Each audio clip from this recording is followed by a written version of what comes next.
Hello সবাইকে, কেমন আছো তোমরা সবাই? আশা করি ভালো আছো, সুস্থ আছো।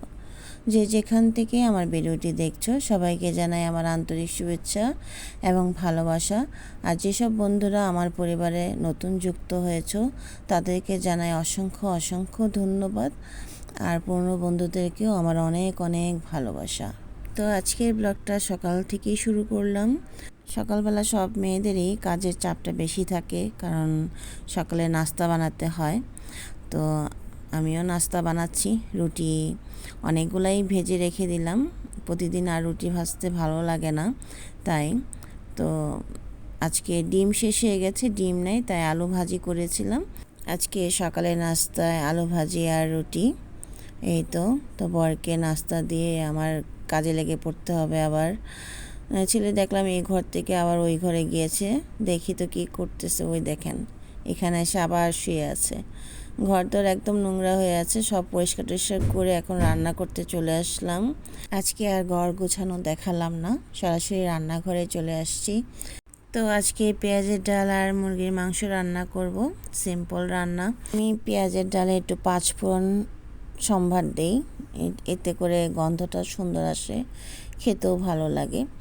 এসব রান্না তো আসলে আমরা সবাই জানি, পারি, যেহেতু ডেইলি লাইফস্টাইল ব্লগ, তাই কিছু না কিছু তো দেখাতেই হয়, তাই না? তা এছাড়া আর আমরা গৃহিণীরা কী বা দেখাবো, ঘরের কাজকর্ম, রান্না বান্না, এটাই তো। যাই হোক, তো আজকে ডালটা না একটু ঘন হয়ে গেছে, আর একটু পাতলা হলে ভালো ছিল। যাই হোক, তো আমার ডাল রান্না হয়ে গেছে। এখন মুরগিটাকে একটু মাখিয়ে নেব। এখানে কিন্তু অর্ধেকটা মুরগি, তো মুরগিগুলো অনেক বড় ছিল, তো ভাবলাম যে অর্ধেকটা রান্না করি, কারণ বাসি খাবার খেতে ভালো লাগে না।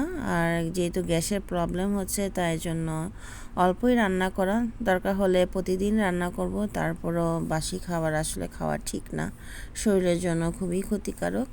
তো মুরগির মাংস কী কী লাগে এটা তো আমরা সবাই জানি। আজকে আমি একটু পেঁয়াজ বাটা দিয়েছি, দিয়ে সর্ষের তেল দিয়ে ভালো করে অনেকক্ষণ মাখিয়ে নিয়েছি। যত মাখানো হবে তত খেতে মজা হবে। তো যাই হোক, আলুগুলাকে একটু হলুদ দিয়ে ভেজে নিয়েছি, লবণ দিইনি কিন্তু। তো আলুগুলাকে ভেজে উঠিয়ে নেব এখন। আলুগুলা ভেজে দিলে খেতে অনেক ভালো লাগে।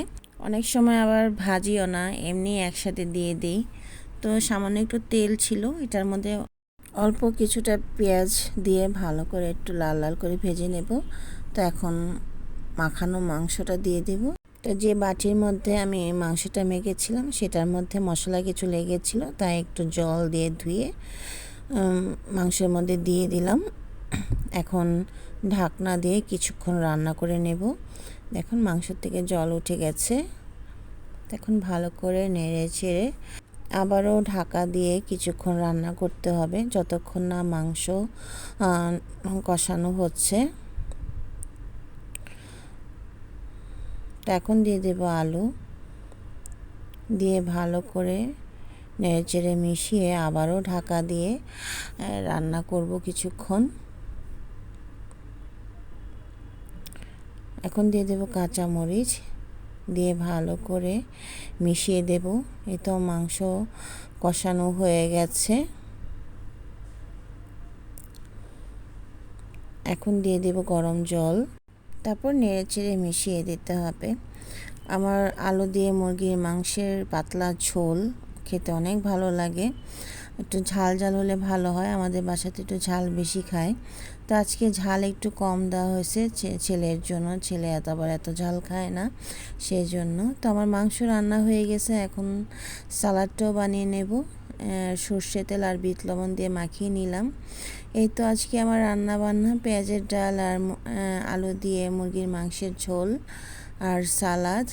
এই তো তো এখন প্রায় 2টা বাজে, তো আমি 2টা বাজে বের হয়ে গেছি।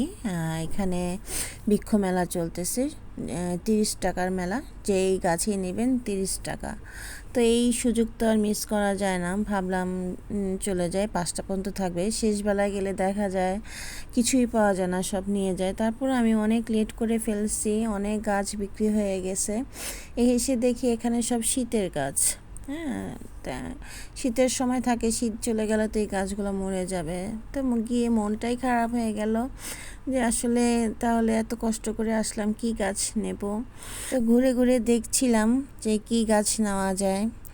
তো অনেক গাছই নাকি বিক্রি হয়ে গেছে। এখানে কাঁচামরিচ, বেগুন আর লেটুস পাতা এ ধরনের গাছ কিছু আছে, কিন্তু এই ধরনের গাছ তো আর আমি নেব না, আমার বারান্দা তো জায়গাও নেই।